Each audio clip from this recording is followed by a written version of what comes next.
नमस्कार, मैं हूं आपके साथ सोनिया चौहान। अमर छत्तीसगढ़ में आप सभी का स्वागत है। रुक करते हैं खबरों की ओर। दुर्ग के गांव में गहरीकरण के नाम पर मुरुम माफिया तालाब को मौत का कुआं बना रहे हैं, जिस पर ग्रामीणों का गुस्सा फूटा है और ग्रामीणों ने इसका विरोध किया। आखिर क्या है पूरा मामला, समझिए इस रिपोर्ट में।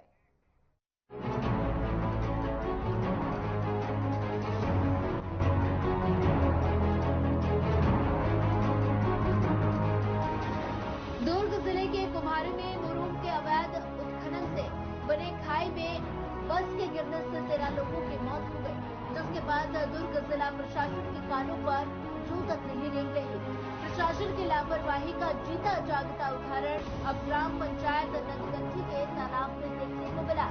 मुरुम के माफियाओं के हौसले इतने बुलंद हो गए कि माफियाओं ने अपने आर्थिक लाभ के लिए ग्राम नदगंठी के तालाब को मौत के कुएं का रूप देकर ताबड़तोड़ उत्खनन करते नजर आ रहे हैं, जिन्हें ना तालाब भरने के बाद निस्तारी करने आने वाले ग्रामवासियों की चिंता है और न ही खनिज विभाग के अधिकारियों का खौफ है।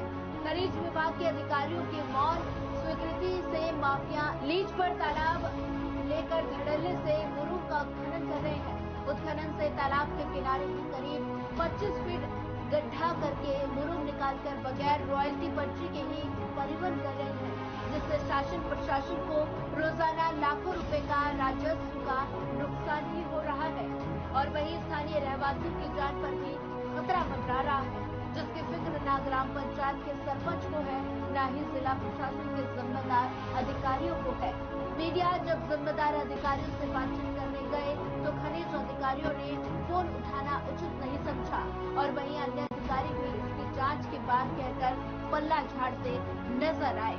आप लोग के माध्यम से जो जानकारी प्राप्त हुई कि ननकट्टी में मुरुम परिवहन के लिए जो खुदाई हो रही है वो उसको खाई के रूप में कर रहे हैं। खनिज विभाग से हमने संपर्क किया है, उनके द्वारा बताया गया कि वहाँ पे मुरुम परिवहन के लिए परमिशन है, परंतु जिस तरह का खुदाई की जानकारी आप लोग के माध्यम से आई है वह निश्चित तौर पे जांच का विषय है।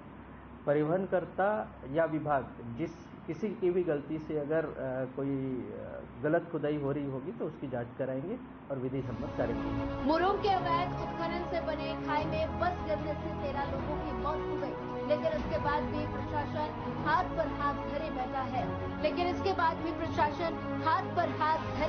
है। मुरुम माफियाओं के हौसले इतने बुलंद हो गए कि वो नियमों की धज्जियां उड़ा रहे हैं। माफिया तालाब को मौत के कुएं का रूप देकर धड़ल्ले से उत्खनन कर रहे हैं, जिस पर ग्रामवासियों ने भविष्य में होने वाली घटनाओं को लेकर चिंता जताई है। अब इस मनमानी पर प्रशासन क्या एक्शन लेगा, इसका ग्रामवासियों को इंतजार है। Bureau report.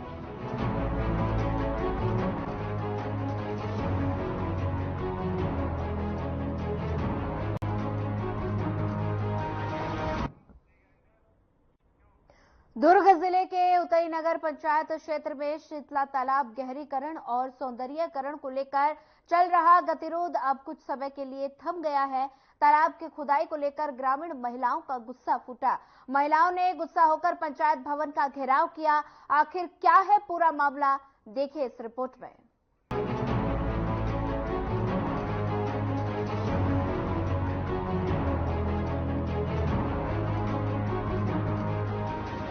उतई नगर पंचायत के शीतला नगर में कुछ दिनों पहले तालाब की खुदाई बंद करने की मांग को लेकर प्रशासन को ज्ञापन सौंपने के बाद भी काम नहीं रोका गया तो महिलाएं सड़क पर उतर आई और नगर पंचायत के प्रशासनिक भवन का घेराव कर दिया। इतने पर भी जब अधिकारी नहीं माने तो महिलाएं पैदल मार्च करते हुए सीधे तालाब पहुंच गए। महिलाओं ने सीएमओ और अन्य अधिकारियों को खूब खरी खूटी सुनाई। महिलाओं का कहना है कि ना तो पार्षद है ना ही अध्यक्ष है, कोई उनकी बात सुन रहा है। शीतला तालाब की खुदाई खदान के रूप में तब्दील हो गई, जब फंड खत्म होने के कारण नगर पंचायत अध्यक्ष टिकेंद्र हिरवानी और 15 वार्डों के पार्षद ने मिलकर भारतमाला रोड के ठेकेदार को तालाब खोदने की अनुमति दी।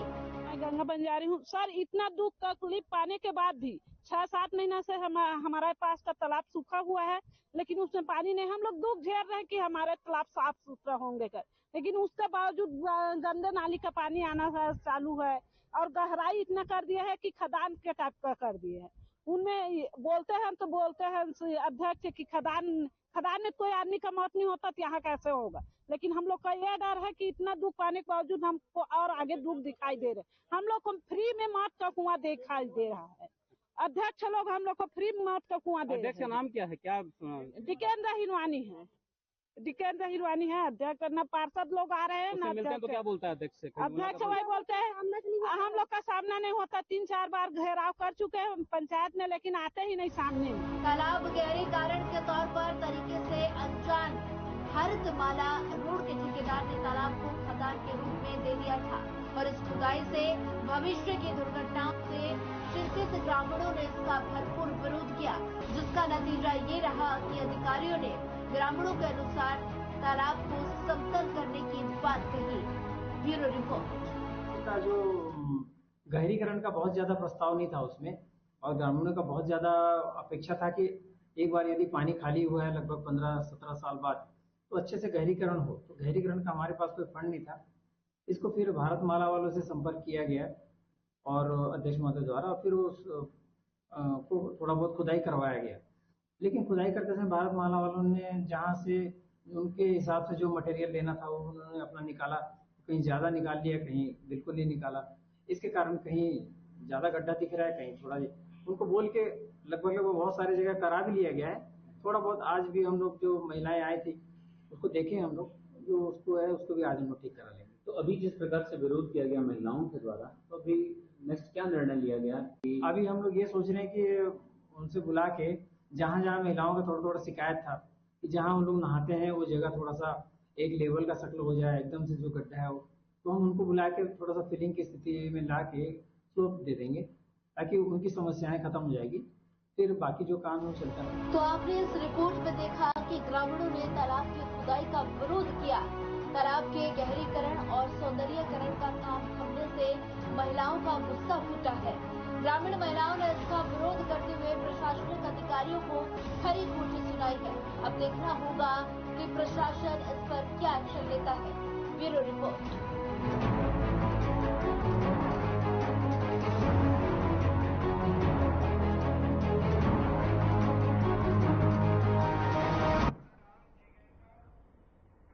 रायपुर में अमृतकाल छत्तीसगढ़ विजन 2047 डॉक्यूमेंट तैयार करने के लिए राज्य नीति आयोग द्वारा विषयवार वर्किंग ग्रुप गठित किए गए हैं। वहीं आपको बता दें कि नवा रायपुर स्थित नीति भवन में सामाजिक समावेशन विषय पर गठित कार्य समूह की प्रथम बैठक राज्य नीति आयोग के उपाध्यक्ष अजय सिंह की अध्यक्षता में संपन्न हुई।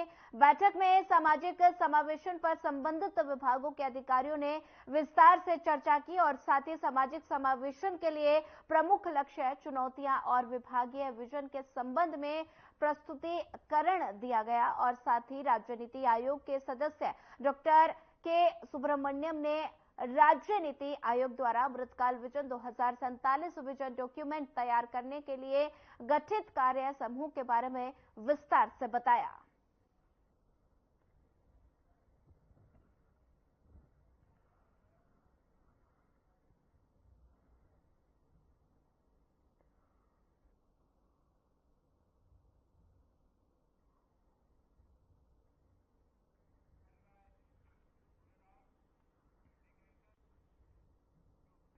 छत्तीसगढ़ में आईपीएल की तर्ज पर सीसीपीएल का आयोजन रायपुर में 7 जून को प्रारंभ होने जा रहा है और जो 16 जून 2024 तक चलेगा। इस बीच मैच में छत्तीसगढ़ 126 खिलाड़ी और 21-21 की टीमें चयनित हुई हैं। और बता दें कि रायपुर, बिलासपुर, सरगुजा, बस्तर, बिसंस और साथ ही राजनांदगांव और रायगढ़ लॉयंस के नाम की टीम बनाई गई है। और रायगढ़ लॉयंस की टीम कप्तान शुभम अग्रवाल के नेतृत्व में खेलेगी और वही फाइनल मैच विजेता को 15 लाख रुपए, उप विजेता के लिए 11 लाख रुपए के अलावा अन्य कई पुरस्कार दिए जाएंगे।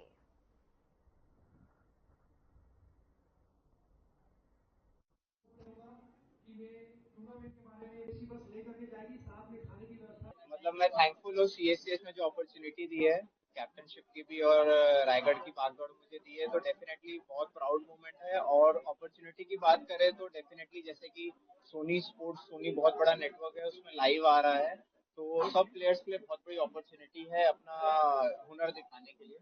तो मेरे ख्याल से इससे बड़ा स्टेज मिल नहीं सकता। तो अगले साल आईपीएल में भी मेगा ऑप्शन होने वाला है, तो डेफिनेटली नए प्लेयर्स और छत्तीसगढ़ से देखने मिलेंगे।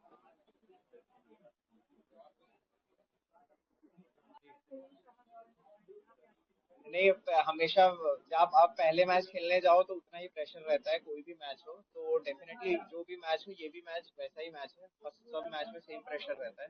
तो डेफिनेटली ये भी एक और मजा भी आएगा कि सब अपने लोगों के बीच आपस में भिड़ेंगे। तो फन के साथ भी है और प्रेशर तो डेफिनेटली हर गेम में रहता है। इसमें जैसा कि हमारे पूर्ववर्ती ने बताया, इसमें 150 खिलाड़ियों की लिस्ट बनाई गई है। इसमें 6 टीमों का चयन किया गया है। 21 खिलाड़ी करके 126 खिलाड़ियों को इसमें चुना गया है, जिसमें बस्तर बिशंस, राजनांदगांव, बिलासपुर, रायपुर, सरगुजा और रायगढ़ लायंस के नाम से टीमों को चुना गया है। इसमें 6 जून से टीमें वहां पहुंच जाएंगी। 7 जून से 16 जून तक इस सीसीपीएल टूर्नामेंट का आयोजन होगा। इस टूर्नामेंट में 15 लाख रुपए की प्रथम विनर की राशि रखी गई है। जीती के लिए 11 लाख रुपए रखे गए हैं। उसके अलावा अन्य कई पुरस्कार हैं। इसको पूरा आईपीएल की तर्ज पर किया जा रहा है, बहुत ही तामझाम के साथ। मैं मीडिया के साथियों को धन्यवाद देता हूं, जिसमें आप सभी का सहयोग भी होगा। जी, इसमें प्रत्येक दिन आईपीएल की तर्ज पर 2 मैच होंगे। पहला मैच 3 बजे आरंभ होगा, दूसरा मैच 7:30 बजे आरंभ होगा। एक मैच दोपहर को और एक मैच रात को होगा। डे और नाइट दोनों मैच होंगे और ये लीग पद्धति पर हो रहा है। इसमें लास्ट में जो क्वालिफायर और एलिमिनेटर है उस तर्ज पर भी किया जाएगा। अंततः 2 टीमें फाइनल पहुंचेंगी। इसमें इम्पैक्ट प्लेयर का भी प्रावधान रखा गया है। इस प्रकार से मुझे लगता है कि बहुत ही आनंद मिलेगा, मजा आएगा। और सबसे बड़ी बात है कि इसे टीवी पर भी लाइव दिखाया जाएगा दर्शकों के लिए। तो सोनी टीवी पर आप सभी दर्शक जो हैं वो उसके स्पोर्ट्स चैनल पर इसे देख सकते हैं। छत्तीसगढ़ क्रिकेट संघ का बहुत ही बेहतरीन आयोजन है नए खिलाड़ियों को आगे लाने का, और आजकल जो आईपीएल के तर्ज में खिलाड़ियों को खेलने का परफॉर्मेंस करने का जो मौका दिया जा रहा है, उसी की तर्ज में छत्तीसगढ़ स्टेट क्रिकेट संघ इस आयोजन को कर रहा है। और उसमें जितने भी नए प्लेयर हैं और रणजी ट्रॉफी प्लेयर हैं, खासकर जो T20 टेस्ट के प्लेयर हैं, उनको आगे लाने के लिए उनको और बढ़िया प्लेटफॉर्म मिलने वाले हैं, इसके लिए आयोजन है। और हमारे लिए जो सबसे अच्छी बात है कि रायगढ़ जिले को रायगढ़ लायंस के नाम से एक एंट्री मिली हुई है, और उसमें से भी बढ़िया बात है कि हमारे पास शुभम जैसा कैप्टन। ये पूरे सिर्फ छत्तीसगढ़ के प्लेयर हैं। इसमें वो प्लेयर जो रणजी ट्रॉफी खेल रहे हैं, 23 खेल रहे हैं, 19 खेल रहे हैं, जो अच्छे प्लेयर हैं, उन सबको मौका दिया गया है। लगभग 150 प्लेयरों की लिस्ट बनी है, उसमें से 126 की पहली सूची जारी हो चुकी है। अगर कोई अनफिट होगा तो फिर उनके जगह में प्लेयर लिए जाएंगे।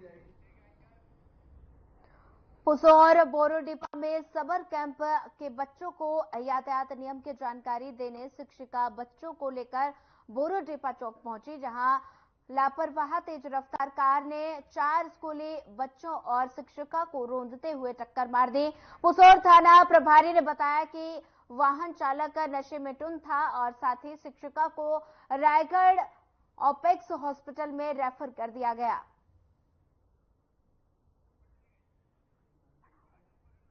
और साथ ही इस मामले में आपराधिक मामला दर्ज कर आरोपियों को जेल भेजा गया।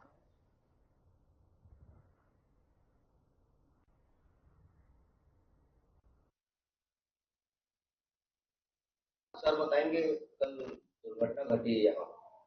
कल दिनांक 29/5/24 को लगभग 10 बजे के लगभग बोरोडीपा चौक पर एक तेज गति सेंट्रो कार खतरनाक तरीके से चलाते हुए चालक के द्वारा 4 स्कूली बच्चे एवं एक शिक्षिका को, जो रोड के किनारे में खड़े थे, उनको ठोकर मार दिया।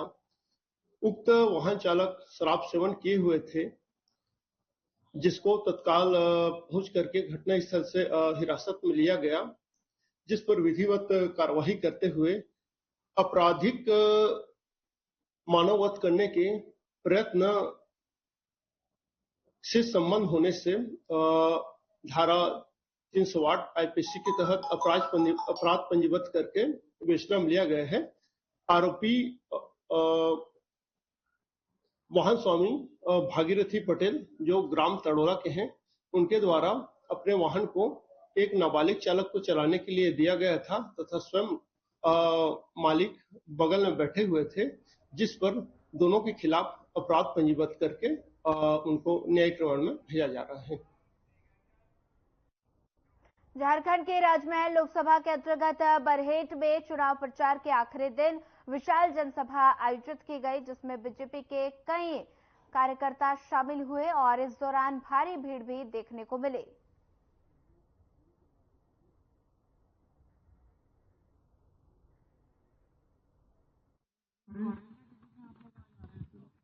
चाहती हूँ ये बहुत देर से भारत माता की, भारतीय जनता पार्टी जिंदाबाद, भारतीय जनता पार्टी जिंदाबाद, कमल छाप जिंदाबाद, कमल छाप जिंदाबाद, नरेंद्र मोदी जिंदाबाद, नरेंद्र मोदी जिंदाबाद, जेपी नड्डा जिंदाबाद,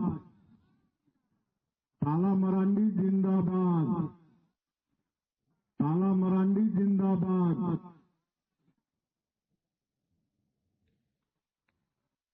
सबसे पहले मैं भगवान बिरसा मुंडा की धरती झारखंड को प्रणाम करता हूं, सिद्धू कानू की धरती झारखंड को प्रणाम करता हूं और आज गुफलाडीह इस पवित्र धरती में आज के चुनावी सभा में मंच में विराजमान राजमहल लोकसभा क्षेत्र के लोकप्रिय प्रत्याशी श्री ताला मरांडी जी, हमारे छत्तीसगढ़ सरकार के स्वास्थ्य मंत्री श्री श्याम बिहारी जायसवाल जी, छत्तीसगढ़ सरकार के पूर्व मंत्री और विधायक श्री भैयालाल राजवाड़ी जी, राज्यसभा सांसद और लोहरदगा के प्रत्याशी और एसटी मोर्चा के राष्ट्रीय अध्यक्ष श्री समीर उरांव जी, पूर्व विधायक और एसटी मोर्चा के प्रदेश के अध्यक्ष श्री शिवशंकर उरांव जी, श्री अवधेश चंदेल जी, पूर्व विधायक श्री के गुप्ता जी, अनुज आर्य जी, गणेश प्रसाद तिवारी जी, श्रीमिस फीका हसन जी, श्रीमती रेणुका मुर्मू जी, उत्पल दत्ता जी, संजय गुप्ता जी, सलखो सोरेन जी, अनंत तिवारी जी और मंच में विराजमान सभी भारतीय जनता पार्टी के हमारे वरिष्ठ नेतागण, नेत्रीगण और इस चुनावी सभा में बरहेट विधानसभा के सभी हमारे देवतुल्य कार्यकर्ता भाई और बहनों, देवतुल्य मतदाता भाई और बहनों और मीडिया के मित्रों, सबसे पहले तो मैं आप सभी लोगों का हृदय से अभिनंदन करता हूं, स्वागत करता हूं।